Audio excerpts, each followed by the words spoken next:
magacaygu waa Bishru Hurre Axmed waxaana injineer ka howlgala shirkadda Tabaarak ICT Solutions qaybta software development. Xilliga aan ku jiray dugsiga sare waxaa la xiisay aad weyn oo ku saabsan in aan ogaado kombiyuutarka iyo sida uu u shaqeeyo.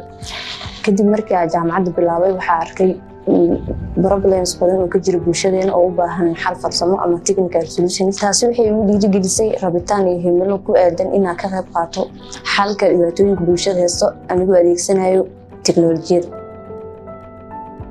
Academiga wuxuu ahaa mid ku dhisan dadaal. Bachelorkayga waxaa soo diyaariyay computer science halka master's degree-gayga soo diyaariyay master of data science. Intaas waxaa gaar ii ahayd inaan kaalinta koowaad kusoo baxayay bachelorka iyo masterkaba.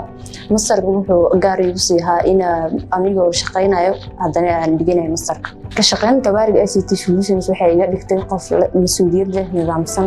Shirkaddu waxay siisay fursad aan ku horumarin karo xirfadayda tiknoolajiyada iyadoo ay ogolaatay inaan ka qayb noqdo mashaariic waaweyn kuwaasoo xalal u ah baahida macaamiisha. Waxaa ka mid ah mashaariicda waaweyn ee aan ka qayb qaatay intii aan joogay shirkadda kuna faano horumarinta app kaasoo isticmaalaan malaayiin users oo Soomaaliyeed oo ay ka mid yihiin qoyskayga.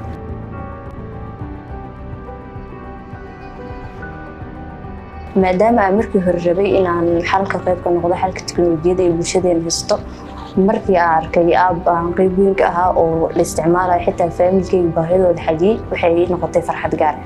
Haddii aan dib ugu laaban lahaa safarkayga waxbarashada waxaa diiradda saari lahaa inaan barto skillska oo isugu jiraan soft skills iyo communication skills. Sidoo kale waxaa samaysan lahaa qorshe cad kuwaas oo ku kala maareynaya noloshayda gaarka iyo waxbarashada.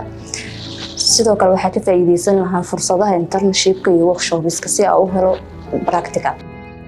Riyadayda ugu weyn waxaa waaye inaan noqdo khabiir sare oo ku takhasusay artificial intelligence iyo data science. Si aan ula socdo isbeddelka tiknoolajiyada waxaa si joogto ah u akhriyaa maqaalada iyo wararka ku saabsan tiknoolajiyada si aan u ogaado innovationka cusub ee soo baxay. Sidoo kale waxaa ka qayb qaataa shirarka tiknoolajiyada ee waddankeena ka dhaca.